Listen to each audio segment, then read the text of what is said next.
Napa know-how. A Napa guy knows more isn't always better, unless we're talking about full-size vans. These beasts do more than get you from A to B. They have so much space a man can live in it. With shag carpeting, waterbed, and a sweet lava lamp, these mobile abodes have all the comforts of home. With quality parts and plenty of Napa know-how, you can keep the original tiny house running longer, stronger. That's Napa know-how. Napa know-how. Blog Talk Radio.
Jessie Starcher, can I talk to you? Can I talk at you? Can I talk with you for just a moment, please, sir? Can I preach what I've got on my mind? Can I share with you what's in my heart? Yes, sir. Can we just for a moment, for an ill minute, talk about dick pics? Can we please have this discussion right now on the Metal Hammer of Doom? Before we review the Cavalera Conspiracy, Psychosis, I need to unburden my soul with my thoughts on dick pics. First of all, I'm against them. Second of all, have we fallen so hard as a society that we went as men, Jessie Starcher, we as men who love our women, and in some cases our men, I'm not judging. We used to, if you follow me, lay our coats down across puddles so that women could, so that women could walk across the puddle and not defile their fair shoes. How did we go from laying coats across puddles, being chivalrous, as you said, to just shortly after introducing yourself to a woman, sending her a pic of your penis? What happened? How did am I wrong in thinking society has gone to hell and this is emblematic of it?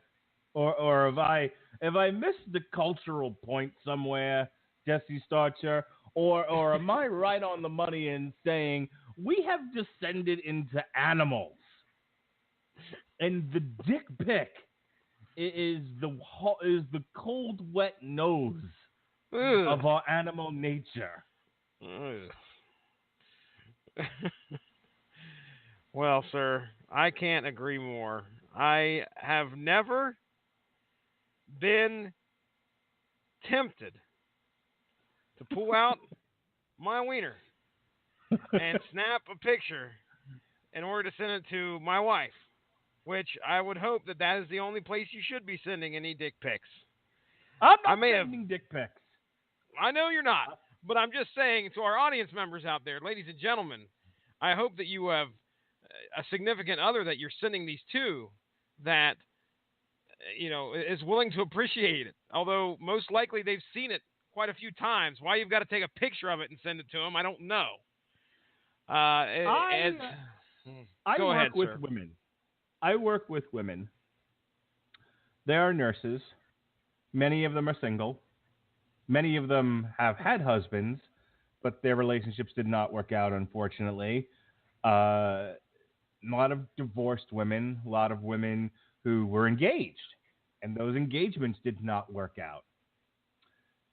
These women date Jessie Starcher, and apparently, in the process of dating, they will meet other single men, and those men will take it upon themselves to send these women unsolicited dick pics. This isn't an agreed upon exchange of goods and services, okay? Are you picking up what I'm putting down here? This is just like out of the blue. This is, hi, I'm Bob. Here's my cock. That's it. That's what's happening. I have not left anything out. This isn't the George Lucas school of storytelling where you start in the fucking middle somewhere, end, and then go back to the beginning. No, this is the sum total of their love affair. Hi, I'm so-and-so. Pleased to meet you. Penis. Oh. Things have changed. I mean, they certainly have. Just because the technology is there to do this does not mean you have to do this. Okay? No. Just because you have a camera and a phone and the means to send it across the digital airwaves does not mean that you have to expose yourself. This is tantamount to flashing. I mean, your ass would get arrested if you did this in public. I don't understand. I walk up to a girl at the Publix, which is, I don't know what your local grocery store is. At the grocery store. I got you. Okay.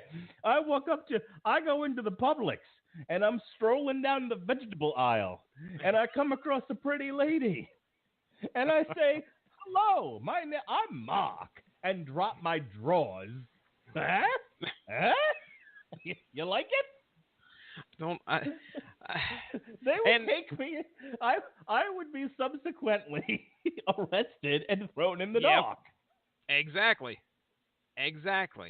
And I won't come out. I don't know, man. Okay, you've obviously ran into this situation sometime today. This rant has been a long time coming. Oh, okay. No pun intended. Well, yeah.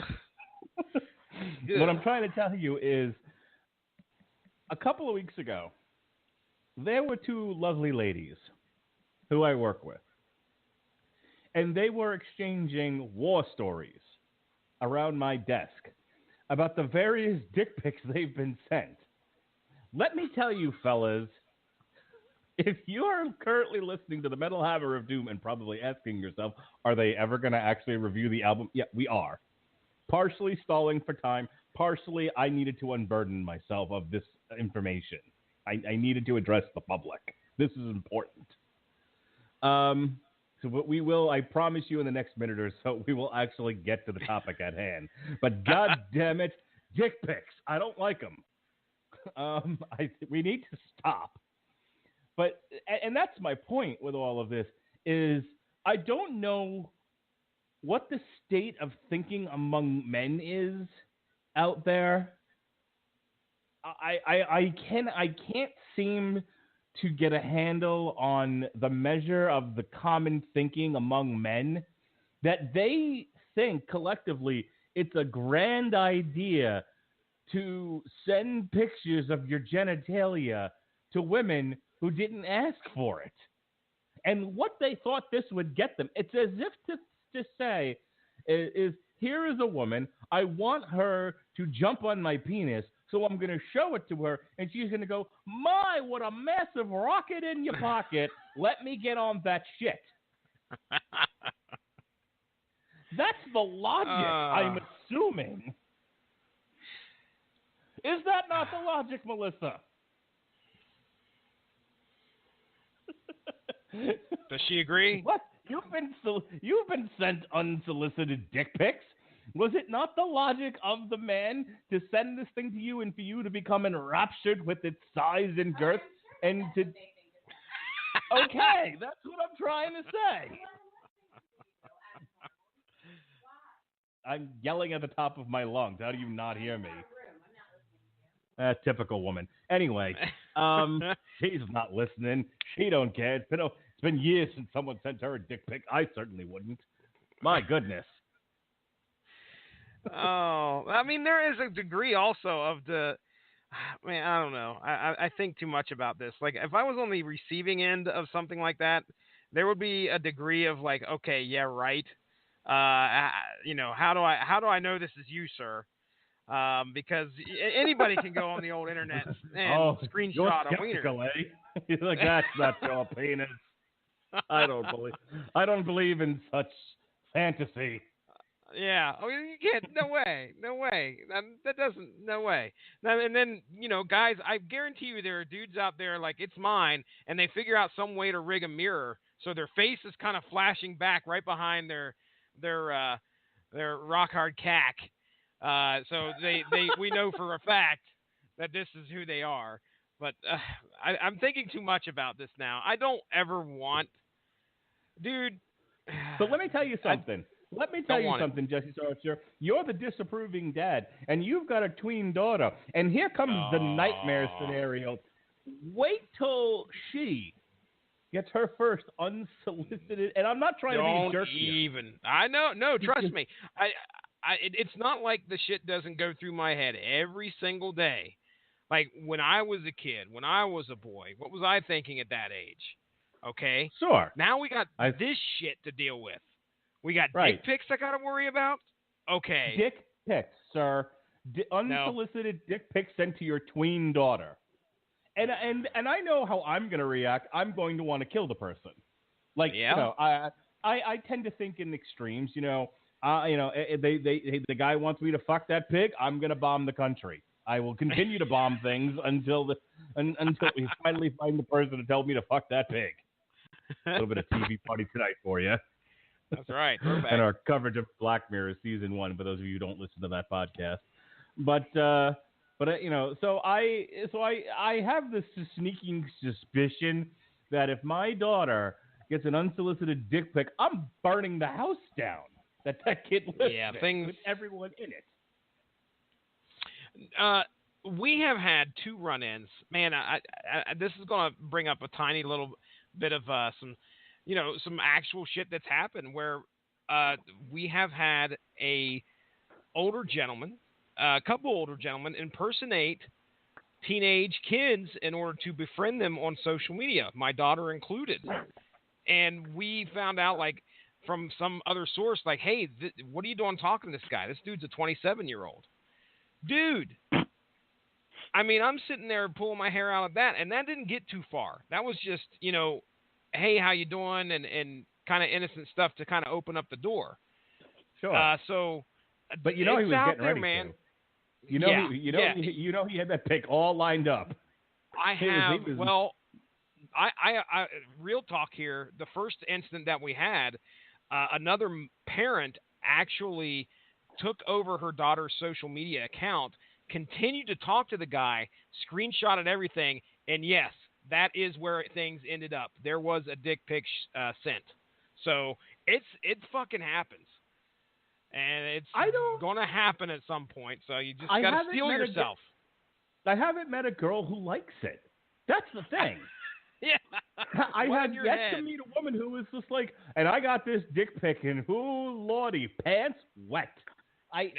That's not a conversation I overheard. The conversation I overheard was very similar to what you said. That's not real. That's angled a certain way. Exactly. I will tell you that someone close to my heart told me, and I won't reveal who. I will protect her identity and her vulnerability in this matter. But I know somebody who was not so much enthralled sexually with the unsolicited dick pic, but was curious in a scientific fashion as to what this person was working with, and then it was okay, check mark, and then the picture went away. Did you go sports science on that phallus? I don't know if she did anything with that phallus. We didn't get that far in the conversation, but neither did he. He didn't get very far either. It did not end the way that he wanted it to. I can tell you that much. The point being, it was more of a, well, if you're going to send this nonsense out, I at least want to, view it from a scientific point of view. It's, hey, what is this object out there in the universe, and what is it all about? See, that's where she was coming from, and a lot of the girls that I talk to at work, very kind of similar thing. It's more of a object of possibly ridicule, but definitely of humor. But still, at the end of the day, they're just like, I didn't want this. I don't know what you want me to do with it. But whatever it is you're thinking is going to happen isn't going to happen. And if it is going to happen, it's going to happen despite the picture. See, here's the thing. Here's the thing, Robert Cooper, and I hope you're not out there sending dick pics, because I'll come to North Carolina and throw you a beating. I will. I'll come right over there and slap you. I'd love silly. you to come visit, just not because I send the phallus, which that's not really my thing, man. I just send poetry to get the ties rolled at. Yeah, please don't. Robert Cooper, from all of us to all of you in this Christmas season, don't send dick pics. Please don't. Don't be an animal. What? I don't even have anybody to send dick pics to. Well, I don't think that's the problem with the dick pic mathematics, sir. Because apparently you can just send them to anybody. This isn't a matter of want. It's a matter of, do you have a receiver of any sort? Apparently. Oh no. When there was baseball analogies when we were kids, you got the first base, you got the second base. This is, a dick pic is like stealing second or some shit, like you did this without any, you skipped over a few things here, sir. What are you doing? Stop. This is, you ran from home to second base. You don't understand how this game works. That's not how you play this game. But that's the thing. That's actually brilliant. But that's the thing. To end this entire rant, and we can get on with the show. If a girl wants to bang you, she will do so. She will bang you. She will bang you despite or in spite of your genitalia being captured on film and sent unsolicited. To the men listening to this podcast and beyond, hear me. Hear your friend, your mandated reporter, and frankly, I'm so mortified, Mr. Mark Rattledge. Please. You don't need to do this. I am the Lorax, and I speak for the women. You don't need to send them dick pics. They will sleep with you if they want to. And the fact that you sent them a dick pic isn't going to change their mind. If you'd like to call up and disagree, if you've successfully betted a woman who had no interest in you because you sent them a picture of your wang, you can give us a call at 323-657-0901. I haven't given out the phone number in a dog's age. God, remember what happened last time. Just remember that. So, yeah, those same two guys will call and be like, "Hey, faggot, I've betted many a woman with a picture of my wang." When's the last time you sent a picture of your dick to children? Boo. Robert Cooper. I mean, that's what they're gonna do. Yeah, Robert Cooper. Welcome to the show, sir. How you doing? Dude, so I went to Cannibal Corpse. Yeah, let's talk about that. Let's talk about the shows we went to. Okay, so yeah, Cannibal Corpse got there actually early, and when it said it started at 7, I thought the concert started at 7. No, doors opened at 7. So standing out there, it was a little cold, not gonna lie. But yeah, the opening band, don't remember their name. They didn't even have a CD, so. Yeah, they were just they were good. Next band was Gate Creeper. They had that old school, Entombed, Dismembered, with the, the chainsaw guitars, growling vocals. Fucking awesome. I didn't buy anything from them, unfortunately, because, merch at concerts is a little much. Because, for example, tickets were $30. I mean, $30 isn't bad. $30. I bought a Power Trip shirt, who were the second band on. They were crossover thrash, and they were fucking awesome. Got their shirt for $20, got their CD for $15, and then Cannibal Corpse, I got their shirt for $25, which is the Code of the Slashers T-shirt. So it's pretty cool. It's a Did you tell them drink. that we not only reviewed their last album, but all their album covers? I did. I was not able to speak to them, unfortunately. Funny thing though, there was so I was in the. I got as close to the pit as I'll ever get. Actually, no, I got in the pit a little bit, not on purpose, but because I was fancy. I was right. I was on the rim of the pit, and the kind of the people that pushing everybody back in, all that shit. Sure. Yeah, I gave the rim jobs. So yeah, I was on the rim of the pit, and I have to say, like, there was one girl in that pit that I'm like, God marry me. And then, at the end of the show, I'm like, wonder where she's going. Oh, there's a boyfriend. All right. Yeah. Short girl made her own, like, leather gauntlets. Had fucking anime and heavy metal patches everywhere. I was like, damn. She was made for you, dude. Why can't you meet a nice girl, Rob? Rob, why can't you meet a nice girl? I don't know, man. Well, like a banker or an accountant or something. Well, a friend of mine tried to hook me up with her friend, and I'm like, she's a little bigger than what I aim for. She goes, she's curvy. I'm like, when your stomach's bigger than your tits, you're not necessarily curvy. Shit. I mean, I didn't say that. I was thinking all it. Class. Oh, hey, man. Hey, I'm just being honest. All right, it's what's on the inside that counts, sir. But as women have often she's told a real me, sweetheart. As women have often told me, yes, it is on the inside that counts. But if you're not physically attracted to somebody, it's not happening. I mean, yeah, that's pretty much the way I see it.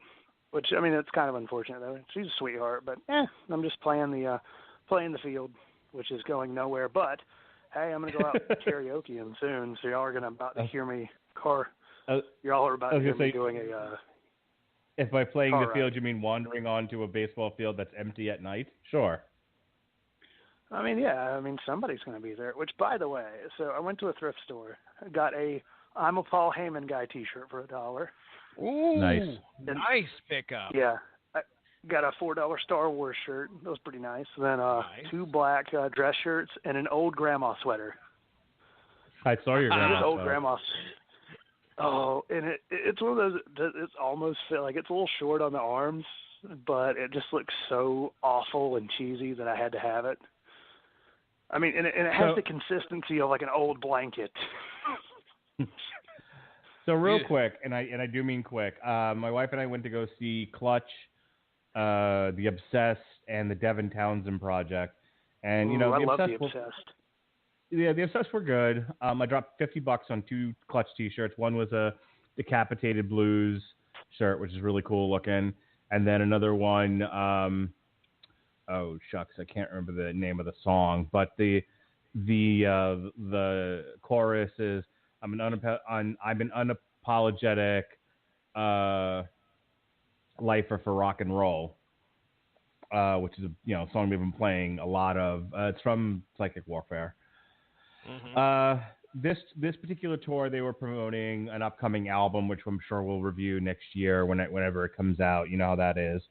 But they played like 3 songs from the forthcoming album. Sounds good. Sounds like Clutch. They played a little bit of space. They played some Spacegrass. They played Escape from the Prison Planet. And that's about as far back as they went. They didn't do any Elephant Riders or anything like that. They played The Mob Goes Wild. What's the one you've always wanted to hear but they never play? Is that Binge and Purge or is it Rats? Yeah. I can't remember. I've heard them play Rats. Yeah, it's Binge and Purge. Okay.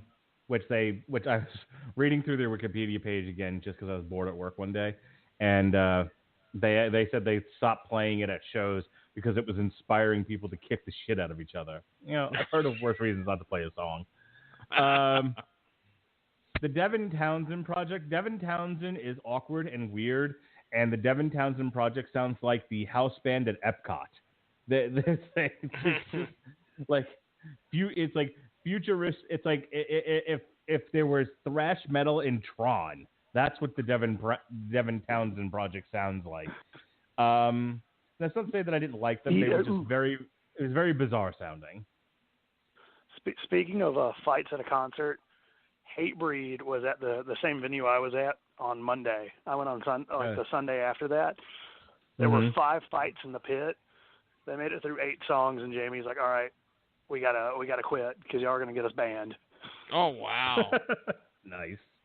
Like yeah, well he done. stopped like 4. He stopped like 4 times to me, like, "Guys, what are y'all doing?" Damn. Yeah, and eventually, I think I heard it was supposed to be like a 20-song set, and they did like 8 because they were just like, well. Well, if anyone gets anything out of this podcast tonight, it's don't act like an animal. Don't send girls a picture of your dick. Yes. And don't fight in the middle of a fucking Hatebreed concert. I don't care how aggressive it is. So, the Cavalera Conspiracy. Cavalera Conspiracy obviously comes out of the 2 main members of Sepultura, who are Max and Igor Cavalera. They are brothers, as I remember. Rob, correct me if I'm wrong, but Max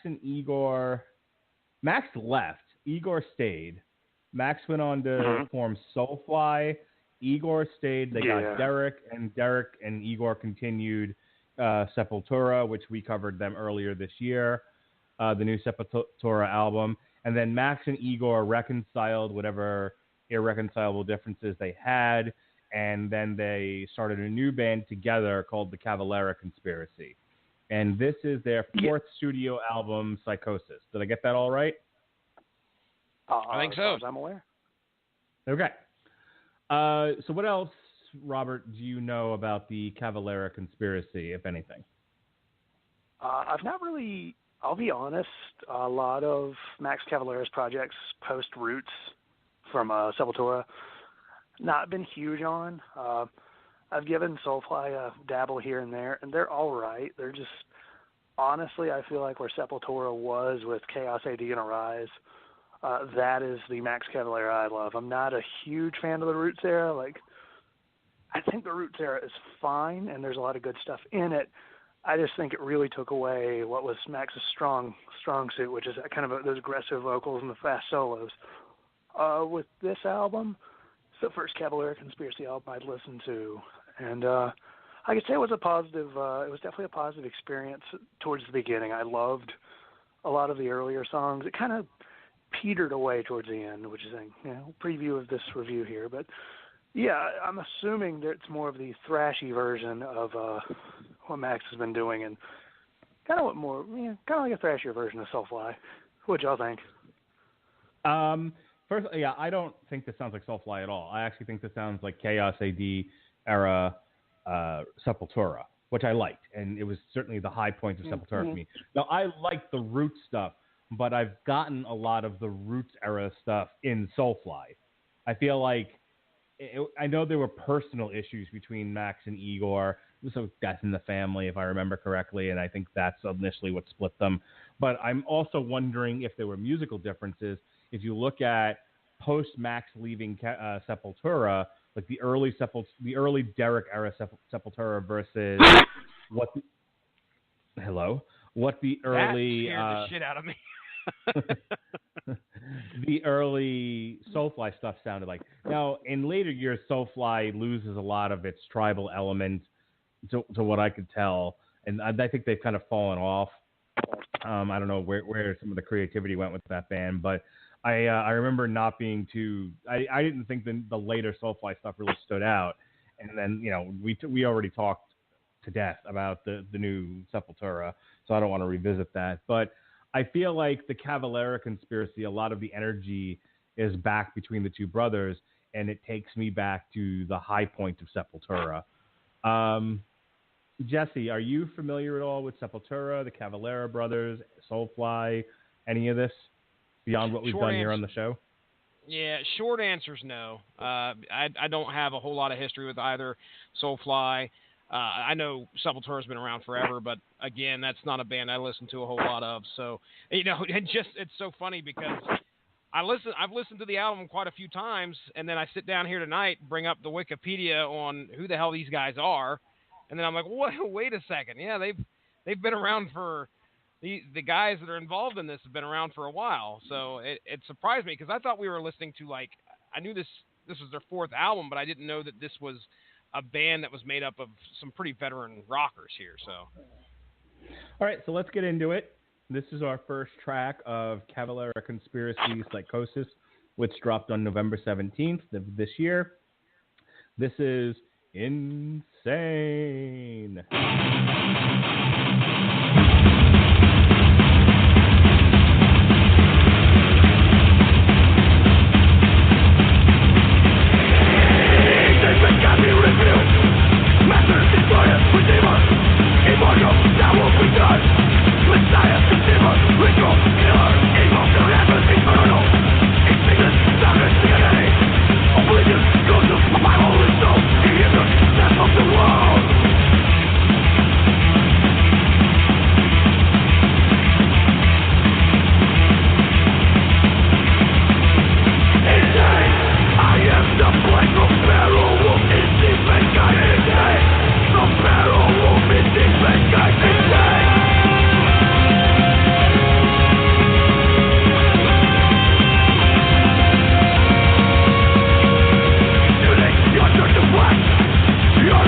Great lead-off track. Again, reminiscent of the Chaos AD era, maybe even Beneath the Remains. It's got that hard, death metal blast beat tempo. The very iconic Max Cavalera vocal stylings, just all around a great song. Rob, what do you think? Oh, was that me? That's you, Coop. Sorry. You still go by Rob, right? Oh, hush you. No, it was making sure my tie was right. You wearing a tie to go fucking karaokeing? I actually look really nice today. Damn, dude. Not even. Oh yeah, man. I actually found a black Calvin Klein shirt for like $4. So that with a Punisher skull tie. Which is white with black Punisher. Oh, nice. Very nice. Yeah, and with some white Chuck Taylors. So, cool. Yeah, there you go. Anywho, yeah, this was quite a surprise, this song was. I really didn't expect really Chaos AD era thrash, as Mark deemed it, and I agree. It was fucking balls to the wall. It was hot. I really enjoyed it. It made me really hopeful for this album. Jesse? Yeah, I didn't know what I was getting into, and I know when I cranked this up on Friday, started listening to it on Friday, I got 3 songs in, and I was really impressed, and Insane is a great kickoff to this album, just like you said. I begin to like the song even more as it continues to go along. You just paused, and I know you can only play so much, but the song kind of slows down just a tiny little bit. It's still pretty fast paced, but it slows down and kind of changes a little bit. And I begin to like the song a lot more. And then one of the things I noticed in this first song at the end of it kind of shows that they throw in this like weird atmospheric sounds at the end or sometimes in the middle of some of these songs. So Insane had some of that towards the end as well. But it kind of gives you a taste of what you're going to be running into through the rest of this album. So I liked it. I dug Insane for sure. All right, let's go ahead and play track number 2. This is Terror Tactiques.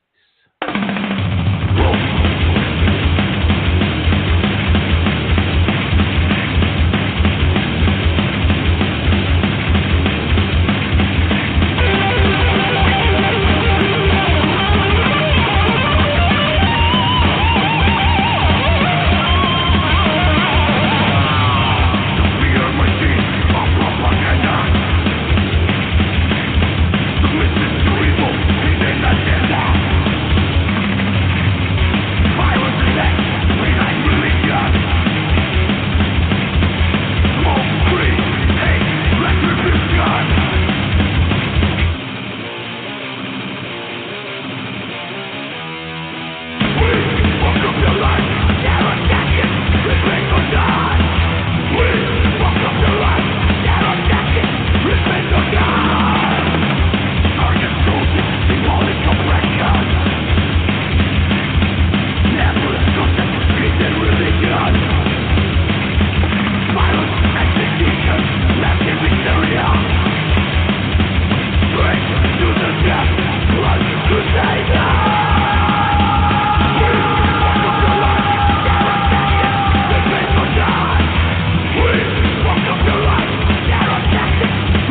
shit, that's the breakdown. I really like that song. That might be my favorite off of here. I'm not quite sure yet.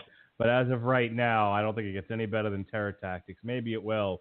But I remember giving this a listen to earlier on today, and this track definitely perked my ears up, and something to remember. Jesse, what do you think of Terror Tactics? Oh, dude, it's again keeps up the pace of what we heard from Insane. We got some great sound to this song. One thing I didn't notice. In about the 3-minute mark, this song completely changes to almost something different. To where at one point I thought I had to go look at my phone and be like, okay, what song is this? Oh, it's the same fucking song. It's still Terror Tactics. Wait a second. So I don't know what the methodology behind that was. Clearly they were like, it could have been, hey, we got this other little bit of a song we want to kind of play, so we'll just kind of throw it at the end of this. I don't know, but it's interesting how they chose to do that with Terror Tactics by bringing you. How far did we get into that song? I don't know if you saw or not, but I don't think we reached 3 minutes. No, but it changed I killed it about 2.5 minutes in. Okay. Because it started to sound like it may, just like you said, the breakdown was about to happen. But I swear it becomes something totally different for like another minute and a half, and then the song ends. But, yeah, I was still impressed. So, Coop? Yeah, it's something I noticed when I was listening to it. There's a few songs on here that have a large tonal change in them, which isn't, yeah. I mean, it's not the worst thing in them. There are much worse things. Sometimes it can be kind of jarring. I felt like it worked in this song, even though I did the same thing as Jessie. I'm like, this isn't a new song. Huh. Okay. It's kind of odd. That's, I think that's why I was alluding more towards some of the other work, because it wasn't straight thrash like old Sepultura. Especially towards the end, their other influences start creeping in. Yes. All right. This is track number 3. This is Implement Execution.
Easy on the guitar, Shredenstein.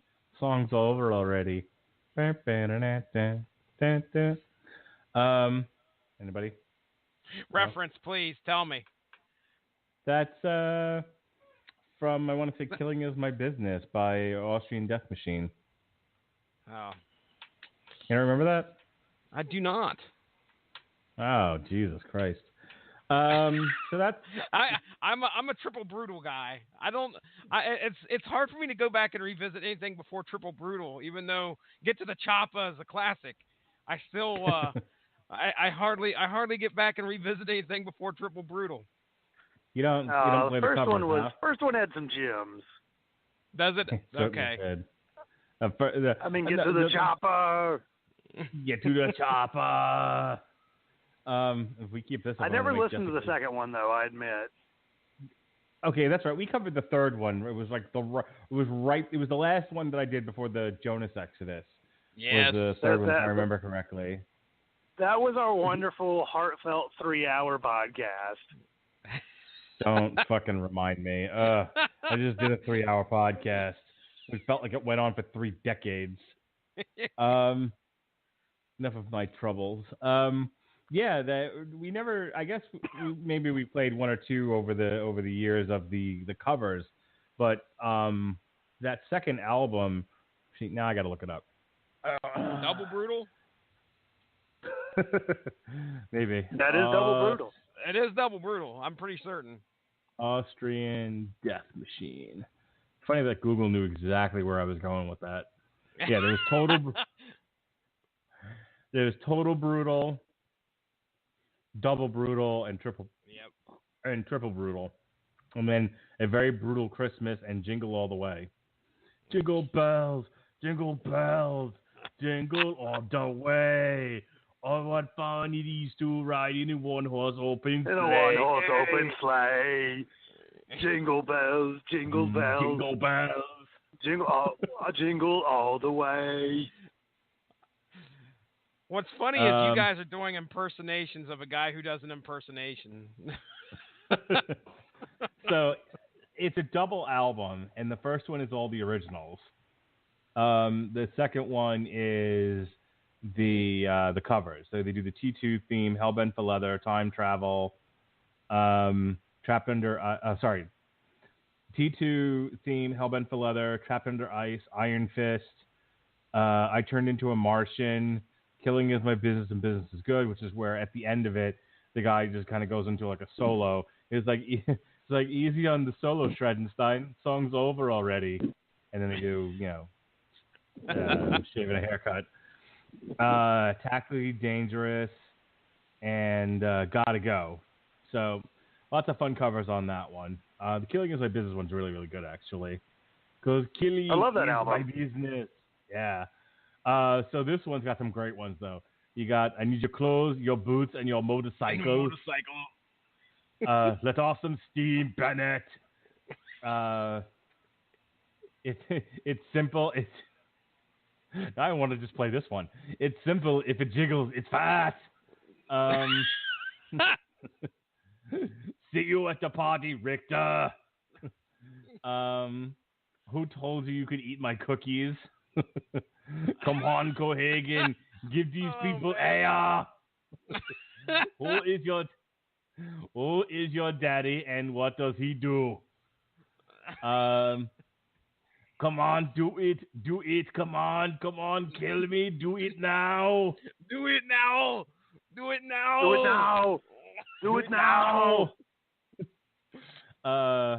Allow me to break the ice.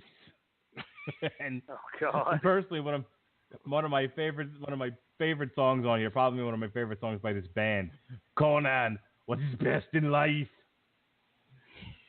For the longest time, I was constantly telling my wife that what is best in life is to, kill all your enemies. Now I got to get the line. Conan, what See is them best driven in life? before you or something like that. I know what you're talking about. It's the Crom, which is so funny because we actually have a fucking song on this album called Crom. Okay, so to crush your enemies, see them driven before you, and to hear the lamentations of their women. I taught that to Lily. Okay, oh God. when that song came out, I kept telling her, Lily, crush your enemies, see them driven before you, and hear the what? And both her and Melissa would go, Lamentations of the Women! And then Melissa kept fucking it up, because like she would do the women in the wrong part. So I would like, who are we gonna crush? And she would go, the women! And I'm like, yes, but only if they're your enemy. Oh, memories. I need to teach Jones. I have been derelict as a parent. I have not taught my son to crush his enemies, see them driven before you, and hear the lamentations of their women. Clearly, this is a legacy that will need to be passed upon your grandkids. So you need to teach your children well right now. Yeah, I need to remind my daughter to crush her enemies, see them driven before her, and to hear the lamentations of their women. And especially if anyone sends her a fucking dick pic. Funny gags. I love them. All right. Do we have any other words of encouragement here about implement execution, boys? Let me go here. I will say that this is my favorite song off of this album, and I wanted more of this. I don't know what makes this song stand out from the rest, but I don't know if it's because there's some groove elements to it or what's going on, but damn, I wanted more of this. And I was hoping and praying. I was like, as soon as I hit song 3, I was like, oh, this album's got some promise.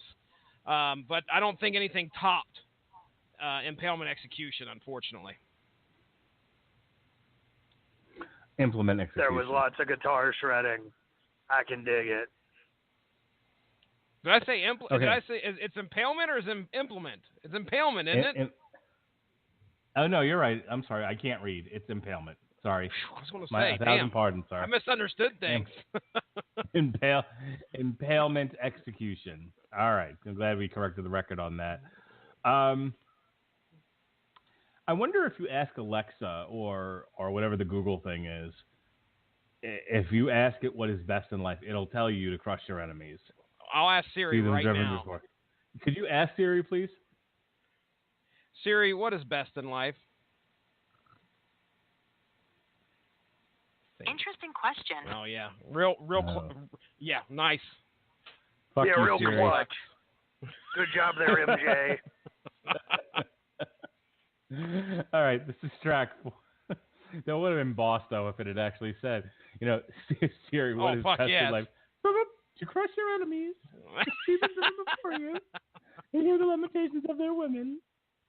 I don't know why she suddenly sounds like Mickey Mouse, but whatever. All right, track 4, Spectral War.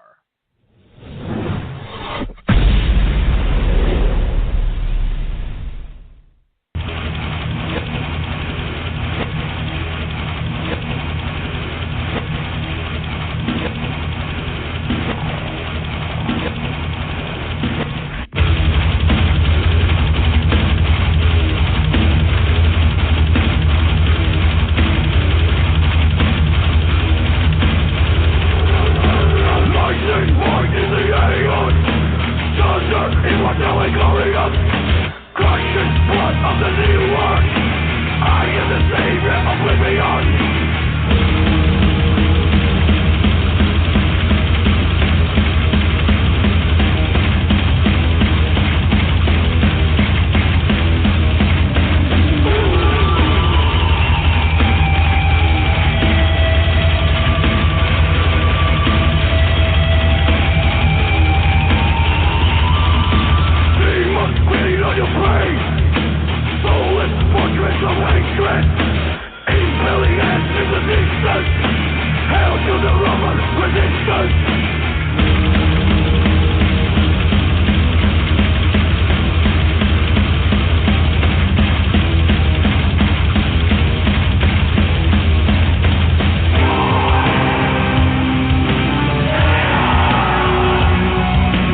song is A Bad Motherfucker. That is by far my favorite song off this album. Holy shit. That beginning, wow. That's some impressive stuff. And again, it harkens back to the very best of Sepultura. They really captured a lot of the intensity of, an album that's 20 years old now. I think it might be even more than that. It might be almost 30 years old. Just really fantastic stuff there, Jesse. Oh, I agree. I think they keep they keep me interested for sure. I don't think it's as good as Impalement Execution, but it's probably the second best song off of this album. I do want to point out the one thing that I noticed is the kind of eerie vocals that kind of like his vocals are, I don't know, almost otherworldly at some time. Not his pitch or anything like that, but just the way that his vocals start. It almost sounds like he's talking from, I don't know, like out of a portal in Poltergeist. I don't know. It's scary sounding almost.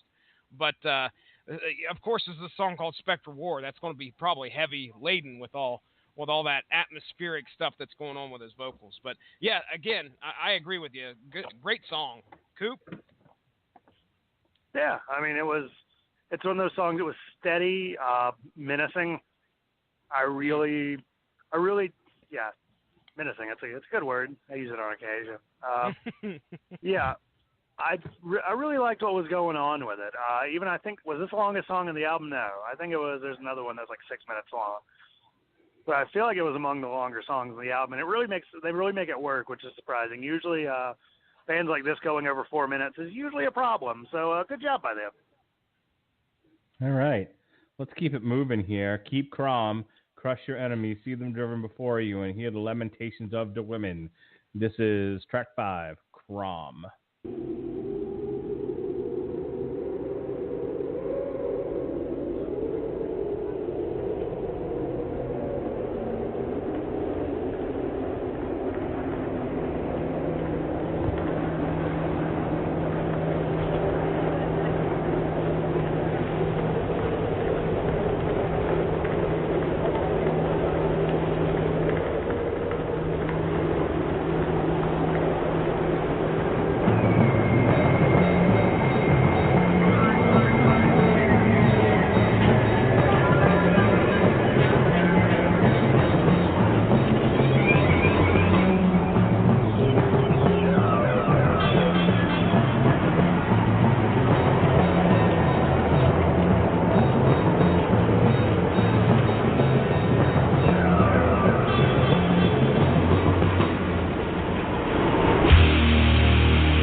More Shredenstein there. Jesse, your thoughts, sir, on the Crom? I think it's a decent song. There's a part at the end where it kind of, I don't want to say trails off, but it just becomes like a spoken word. I don't know much about Crom, but wasn't it like a religion, or wasn't he like a god, See, I haven't watched Conan, so forgive me, ladies and gentlemen. I really don't know much about Crom other than that's my inkling. So tell me, am I correct? Is that what it is? Like some type of religion or something? Thank you. All right. So moving on. I didn't do my internet research, which I should have. But I can just tell you this much. It sounds like at the end, he's like either reciting from some type of text, like a Bible or something. It's just weird. It could be just a poem. I have no idea. But it's definitely not him singing, which kind of took this song kind of fell down a notch for me just because of the way it ended. Coop? With the opening, I'm trying to place it, but it sounded very much like an old school death riff with a dun dun dun dun dun dun dun dun dun, and then the screaming, which is more or less very similar to it's one of the riffs off the first 3 albums, and I just can't place it. Oh, it's gonna be eating at me all night. But like overall, I didn't really hear that until I was just listening to it now. But I thought it was a solid song. Yeah, the spoken word section, I'm assuming, must be something from Conan. So yeah, I mean, it was solid. It went kind of long, but it was all right.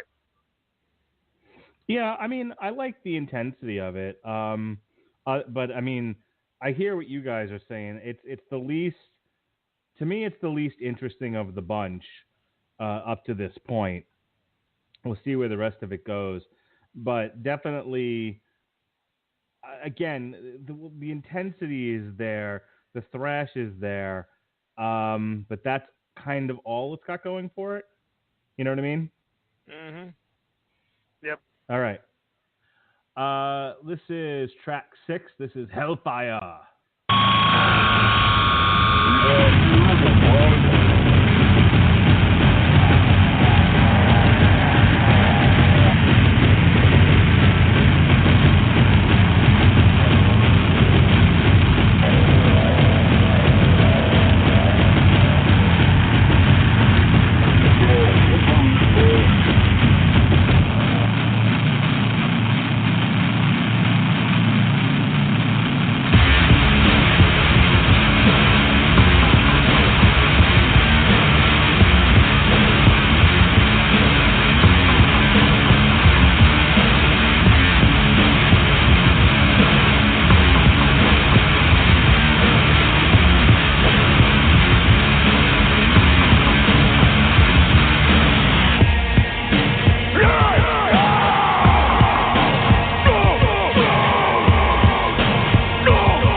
Song gets a little silly for me. I don't know. What do you think, Jesse? I mean, to me, it's a lot of noise. It's a lot of. I think, we were talking about the Punisher trailer for when they used one, and they have the drums and the gunshots all going on at the same time, and that was a really cool effect. And I feel like they were trying to go for something similar here, but didn't do it nearly as well. I don't mind this song. It's not horrible. It's definitely, I think, where Coop saw the kind of, I want to say, like a different influence starting to creep in. I wrote down in my notes, and this is what I love about the Metal Hammer of Doom. I've learned a lot from you guys. So, specifically being able to identify certain genres of music when I hear them now. So in my notes, I put down that this song definitely had like this industrial feel to it. And I Yeah. hopped onto I'm on loudwire.com, and it turns out for this song, industrial music legend Justin Broderick of, according to this, Godflesh and Jessie guest on this song.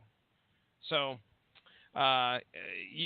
there's they've let him come in, and clearly it's got his fingerprints all over it. What do you think, Coop? Yeah, that's where I was definitely going with. I felt like, especially with this song, and it starts creeping in the other parts of the album too as we keep going. I felt like it was almost a wholly different album in some ways. Yeah, this song felt kind of odd. Like, it's got that real industrial vibe to it. And I'm not a huge industrial fan. I know that's more Mark's Warehouse. But I mean, this song was just, it was there. It's not one I would, if I listened to this album again, I'd be like, I could skip it. Yeah, I kind of, I like the idea of it. I just thought the execution was kind of meh. And again, you're right. Industrial is my thing. I typically enjoy industrial, but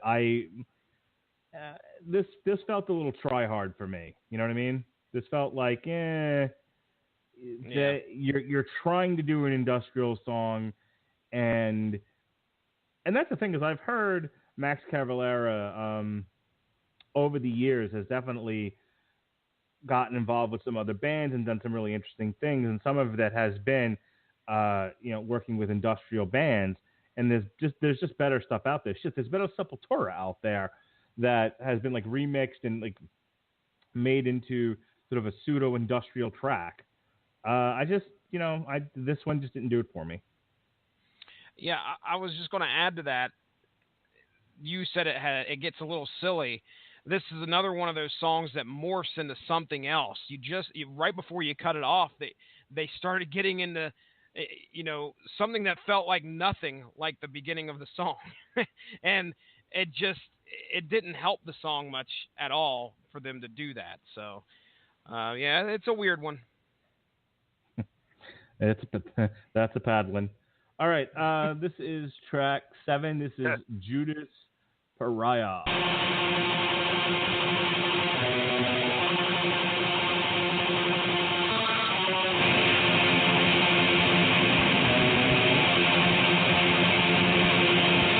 You live, it's just like if you life. When life makes you dream, you spirit with the night. And train the well eternal, unwanted parasite. Slapping from this way, while hell on earth is real. You try to hold this,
Shades of Cannibal Corpse on that one. just blasting out those drum beats. Not bad. Not my favorite, but not bad. Rob, what do you think? It was a more intense song. Felt like it was kind of a recovery to more of a sound that was more like the original, I'd say like the original few tracks of this album. It was a good song. I enjoyed it. My initial reaction was like, this is just a bunch of noise at the beginning of this song. I mean, it felt cluttered, and turn that racket down. But in an epic Cavalera Conspiracy form, it all of a sudden becomes a slow plodding march, like right near the end. They just switch things up. Imagine being like at a concert And I don't know how well this would go. I mean, the people were going nuts in the mosh pit. And if you know the songs well, you're ready for it to change.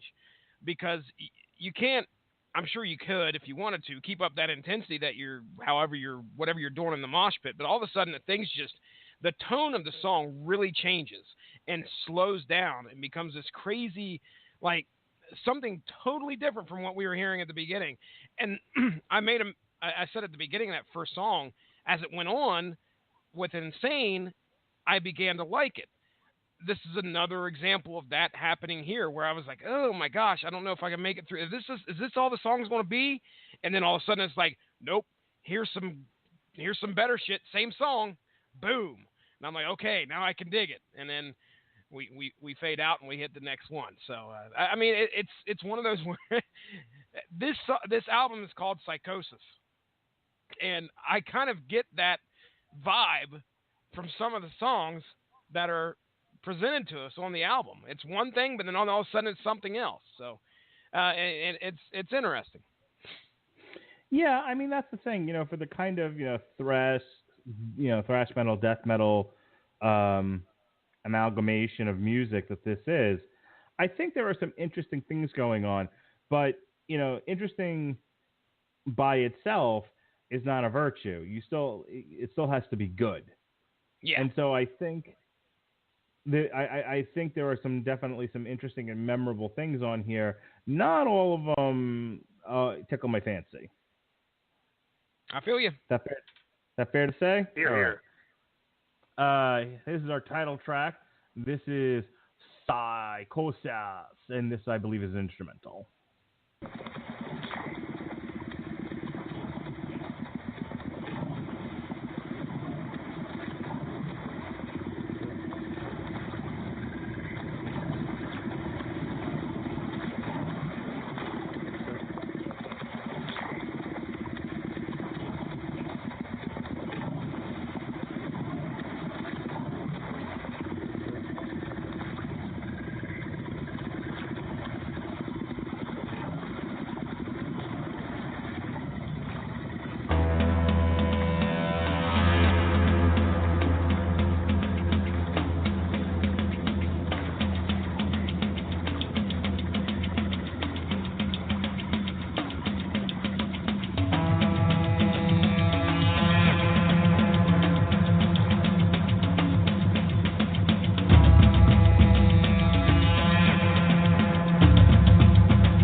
Let's just go right to the track 9 here. Our last track of the night. This is Excruciating.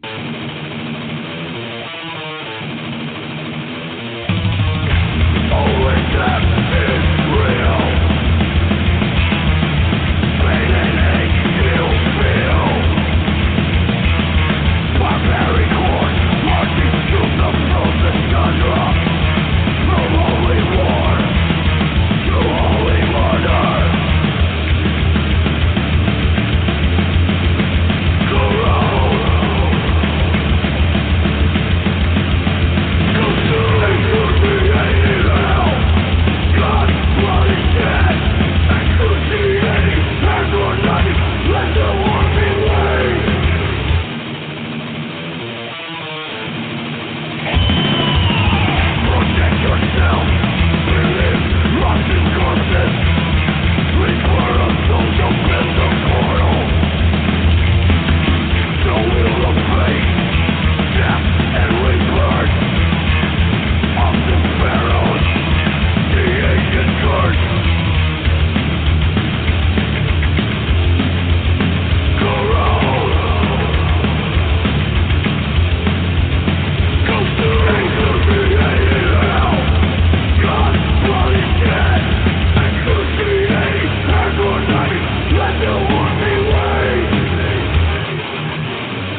You know, I don't think there's a more cliched modern rock motif or phrase or lyric than "Only death is real." It's so funny because that is the exact same thought that went through my head when I first heard this song. I was like, man, how many times has that phrase been used in metal lyrics? I mean, Too many. come on. Yeah. Love is Too many. real. Hey, Woods of He Pray made it work, damn it. I'll agree with that. I will agree for sure. I believe that love is real, and I think that hate is real. So I would fundamentally disagree with the premise that only death is real, and I take issue with this song. Sure. And once again, we've reached that part of the show where Jessie has just about had enough of my shenanigans. You cut it out, you. Hey, asshole! Talk metal or shut up. All right, I'm gonna go ahead and give this an A-. I thought it was for the most part, we talk a lot of times on this show about how we talked about it with Punisher. We talk about it with a lot of bands and a lot of albums. How the fundamental flaw in a lot of media that we cover on the Rattlevision Broadcasting Network is the lack of editing. It's just things go on way longer than is necessary to make the point. And what I like about this album is that at 9 songs, and not like 9 Cradle of Filth songs that go on for 15 minutes apiece, but like normal length songs. This is short, sweet, to the point. I don't get bored with it. It's short enough that it kept my attention. It didn't get samey necessarily. I mean, as Jessie pointed out numerous times throughout this show, they change. Just when you think a song is going a certain way, they change it up. Just when you think you have all the answers, they change the questions. So I think that earns them a lot of credit. Even if not every song was a zinger, they get a lot of credit from me for. I'll use the word again, editing. There was the proper amount of editing in this song just to keep it nimble and interesting. Robert, your final thoughts, sir? Oh yeah, this album was a surprise to me. I didn't expect to like it as much as I did. With that being said, I give it like a 3.5 stars there. There were moments in this where I was really kind of disappointed in the fact that they didn't really stick with the motif. Like, granted, that would have made it a little more samey, but on that merit, there were the instrumental was weird. This last song towards the end, I was like, what? That got kind of weird. Yeah. I really feel the back half of it was really more the problem, but if that's where you're going to put your more experimental stuff, that's fine. Overall, yeah, pretty solid, good album. And can I go ahead and give my plugs? Because I'm going to go sing. Yeah, please, go ahead. All right. So, yeah, this podcast, I'm on it, Sentai Rider Podcast, Facebook.com/Sentai Rider Podcast, says SENTARIDR Podcast, W2Mnet.com, my buddy Sean Garmer's website. I write for it on occasion. Probably going to be doing some New Japan features sometime soon. And finally, ScrapingTheBottom.com, my buddy Kevin. It's his shit. I was on an episode. There was a dumpster fire that existed. Now, I'm going to go sing. I'm going to go sing some stuff with a bunch of girls that are taken. So, all right. I'll get you bitches next week I'll catch Jessie next week for Nail Boy Viscara since Mark is she can't be bothered. I have a friend in town, and I'm going to see Star Wars, and that is all that matters. I drank 2 bottles of wine and some cooking sherry. It's from a. That's a reference. I know it somewhat. It's a reference to the College Humor Batman videos, the one where they had the wrong clown. Maybe not. Okay. Well, let me just say my parting words to you, sir, as you go out and trip the light fantastic. If you meet a nice girl, please don't send her a picture of your dick. You will disappoint me, and I may have to replace you on this show. It will not. I've never done that. I've not done it in 26 years. I think I'm good.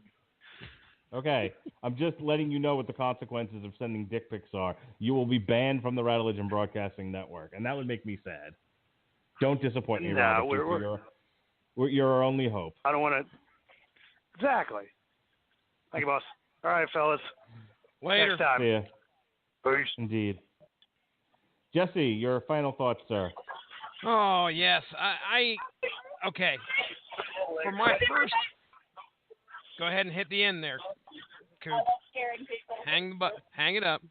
Yeah, we're done there. Right. Anyway, yeah, for my first experience with Cavalera Conspiracy, man, I was really kind of thrilled to jump into this and listen to it. You guys covered a lot of the stuff that I would echo, which is this did not get samey. This was something that I could listen to over and over at work and not be like, okay, I'm kind of bored. But again, there are songs on there that just kind of the atmosphere that they're setting up it's interesting and can sometimes get just a little overbearing. I have my real-time thoughts on the last song that we just listened to, which is excruciating because at about 2 minutes and 30 seconds left, somebody called this their epic 6 minutes track. Well, I'm sorry, but 2 minutes and 30 seconds of this was some girl chanting and some kind of weird atmospheric stuff going on. And then all of a sudden, like, the radio station changes and we hear some guy give some kind of commentary about their band. And then next thing you know, boom, we're back to women chanting again. I don't call that a great songwriting in my opinion, but they're obviously doing something that they're having a fun time doing. So whatever, that's fine with me. And the other thing is that there is a real, if you look into it, there seems to be a real structure to the way these songs are placed on this album. You can see all the heavy stuff is kind of right at the beginning. And then as you progress, the genre bending stuff kind of pops in there. That instrumental track, if you listen to that all the way through, it's probably one of the lightest songs on this album. There's not really much heavy metal to that at all. It's laid back as hell. So all in all, I mean, I'm going to give it a thumbs up because it was a fun experience. I'm glad I had the opportunity to listen to it. I'll listen to Impalement Execution any time of the day. If I had a best of list, which I really do need to go back and create, that's going on there. I really did like that song. So, yeah, you know, ladies and gentlemen, give this album a shot. There's probably something on here you're going to like. All right. Next week, as Robert said, I will, if you turned in this week and we're just like, please stop talking about your personal life. Stop talking about dick pics. Oh my God, Rattler, shut the fuck up. Well, then you'll be in luck because next week I'm not going to be on the show. It's Ne Oblivis the Metaconia. The album is called Earn.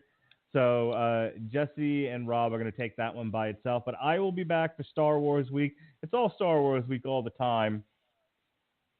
Between December 18th and December 22nd, right here in the Metal Hammer of Doom, our contribution to Star Wars Week is Galactic Empire, which, by the way, I'm going to go ahead and tell you right now, you need to get on Spotify, Jesse, and look up the Evil Genius Orchestra. They have a cocktail tribute to Star Wars. You're going to open up our Princess Leia podcast with the Evil Genius Orchestra's cover of the main theme, and then end it with Princess Leia's theme. Just go ahead and do that for me. I was gonna make you end with the Trotter Trio, but I figured, you know what? Let's be consistent. Let's keep with the Evil Genius Orchestra. You ever hear the Evil Genius Orchestra? Never have. Okay. Well, the original album is called Cocktails in the Cantina, but that's not what it's known as on Spotify. So, is it lounge music, like Star Wars lounge music or something? It is. Oh, I cannot wait. I can't wait to give that a shot. Yeah, that was big for a while. Cocktails in the Cantina was the hot shit for a little while, and a little bit of trivia on that. On the cover of the original Cocktails in the Cantina is Jasmine St. Clair. You know, remember Jasmine St. Clair? She sounds familiar. She's not a porn actress, is she? Oh, sir, she very much is a porn actress, or was a porn actress. I recognize that name somehow. Oh my goodness. Yep, she's on the cover there of Cocktails in the Cantina. Not nude, not naked at all, but wearing a little Princess Leia slave girl outfit, if I remember correctly. Goodness. Here, let's go ahead and give ourselves a little Google. I'm doing it right now. I mean, I can't. You can't stop the Googling. You can't knock the hustle. Cocktails in the Cantina. Let's hit the Google images. There she blows, literally. So, no. Oh yeah, my goodness. Yeah, she's got a little genie action going on. So that's Jasmine St. Clair. She was, I think she was at one point she was dating the Blue Meanie. She's a famous porn actress. Well, the band on this Cocktails in the Cantina is the Evil Genius Orchestra. So I want you to use that for the intro and outro of our this podcast, which will be for Star Wars week. So, okay, I got off a little tangent there. You know, what's a Rattledge and Broadcasting podcast without a little scheduling, a little inside baseball. Anyway, so we've got Rob takes over the show next week. We're back for Galactic Empire. And then the hits just keep on coming. We've got the year-end special on December 27th. I'm going to play 4 songs that we couldn't get from bands we couldn't get to this year. Robert Cooper's going to do the same. Yes, he'll give you 2. I might just do the same. I might fall in line with you boys here. I've been thinking about it, so expect the unexpected, most likely. And then we kick off the new year right with Morbid Angel. Morbid Angel's actually dropping an album here in December. We are not taking a week off, ladies and gentlemen. We hit the ground running in January 2018 with Metal Hammer of Doom's review of Morbid Angel's new album, Kingdoms Disdained, which will have dropped sometime this month. So we got that one. We got Asking Alexandria. We got the new Corrosion of Conformity, Avatar, and Machine Head coming at you in January. You excited, Jessie Starch? You excited for the new year? You damn right. 2018 is going to it's going to keep your head banging. We don't stop, man. I mean, we don't. We typically take the first week off of everything. No, not this year, man. We got a TV party and a Metal Hammer of Doom coming right at you, January 2nd, January 3rd, and then we're right into the shit. January 8th, 9th, and 10th with 300, and Asking Alexandria, and it just keeps on going. I hope our audience appreciates us. Let us know how much you love us. Send us something. Don't send us dick pics. No. I love you. I expressly told a woman that I work with, do not show me the dick pic that she was sent, and she put it in my eyes. Don't show me. She showed me a dick pic.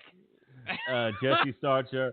This guy sent her a picture of him standing buck naked, sir, in the shower. I almost called Human Resources. I was like, I've been sexually harassed.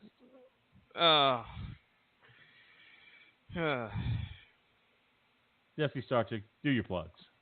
All right, ladies and gentlemen, go give that Rattledge in Broadcasting Network Facebook page a like to stay up on top of all the great podcasts that we have to offer. Usually we throw our current podcasts over there when we can. We're right here at home on the blogtalkradio.com. That's blogtalkradio.com. Just go search Rattledge. You can find us in there. Subscribe. You can look at all the archives. We got plenty of stuff on there. We've got wrestling. We have MMA. We have video games. We talk about comic books. That's my show, Source Material. Usually just about every Monday, we are up to over 140 episodes. And if there is something that you've read in the past from Marvel, DC, Image, some independent comic book, we might have it on there. And if you want to hear two guys, sometimes if you catch them early episodes, it was just me talking to myself. That's right.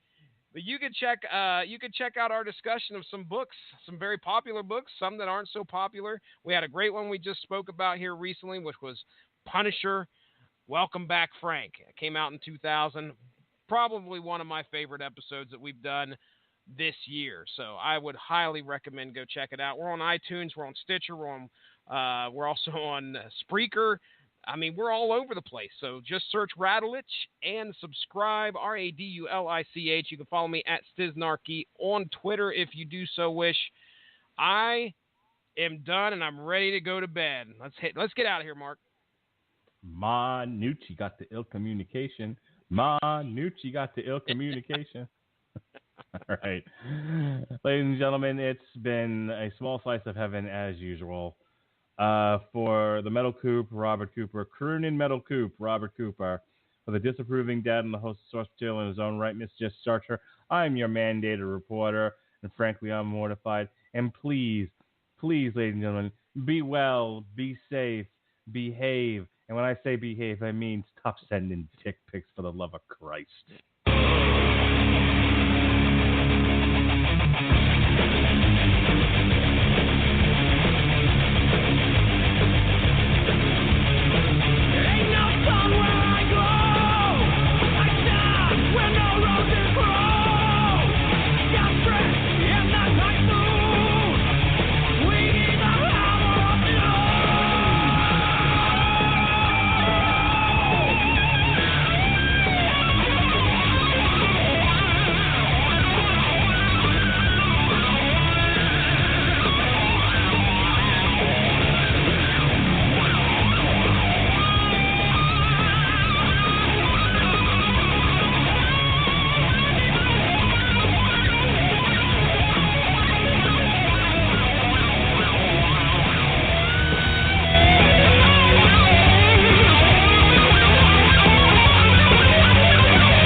You've reached the Holiday Helpline. We turn the holidays into holidays. Hi, I want to surprise my wife and kids with some super stylish gifts. Surprise! With all the velvet and sparkly styles you'll find at Old Navy, it's your time to shine. Old Navy? Yep, the entire store is up to 60% off right now. Up to 60% off? And women's dresses start at just $15, $12 for girls, with tops from $6 for adults, $5 for kids at Old Navy and OldNavy.com. No surprise here. I'm going to Old Navy. Turn your holiday into a holiday. Get to Old Navy today. Valid 12/6 to 12/12. Excludes in-store clearance, gift cards, register lane items today only, and 2-day only deals.